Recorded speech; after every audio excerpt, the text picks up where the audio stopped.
I'm just going to ask you a point-blank question, similar to what John Gruden did, Kyle. He was a little bit more going to tape and film with you in his quarterback school, which was a fascinating watch. Do you feel you were scapegoated by Ohio State, Kyle McCord?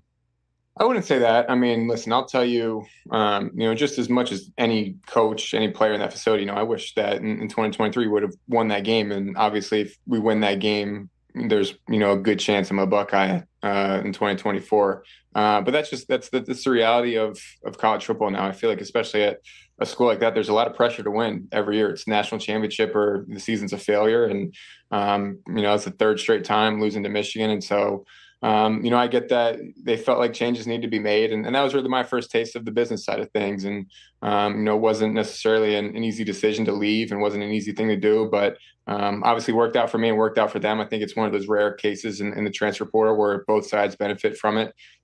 So as hard as it was to walk away from that, it was the best thing that I could have done for my career at the time. Well, I mean, clearly you thrived at Syracuse.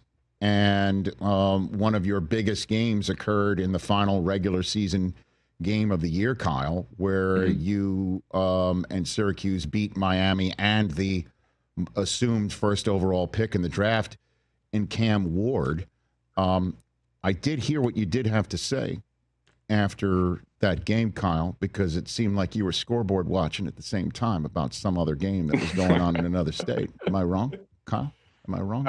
Yeah, I mean, you saw the question I got asked. And when I said it came full circle, I mean, I was talking more so about, myself and, obviously losing the last game of the year at Ohio State in the fashion that we did. And then fast forward winning, like you said, against Miami. And then, I think it was just, kind of a full circle moment for me. I think it might have gotten taken out of context a little bit, but no. I kind of think I took it in the proper context, Kyle McCord. I'm not going to lie, but I assume you know what institution of higher learning I attended, right? Kyle? I sure do. Okay.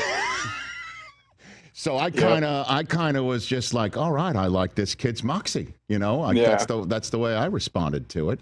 And and again, I'm just wondering, do you at any point in time? I mean, again, it's technically a competition, although obviously the draft is opinion based, and these opinions are something you really can't control very much. Do you point out to anybody, hey, there's a guy everybody's thinking is drafted first overall.